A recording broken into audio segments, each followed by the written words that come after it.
Kitap Bank projesi kapsamında 2023 yılında 79 ihale ile 1.925.951 adet kitap alınmış. Bu kitaplara toplamda 77.083.812 kuruş TL harcama yapılmıştır.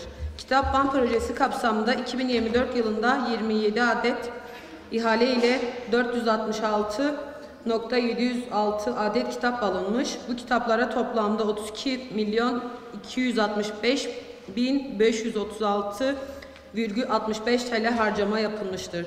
Bu 3 yıl içerisinde toplamda 165.885.709,25 TL belediyenin kaynaklarından kitaplar için harcama yapılmıştır.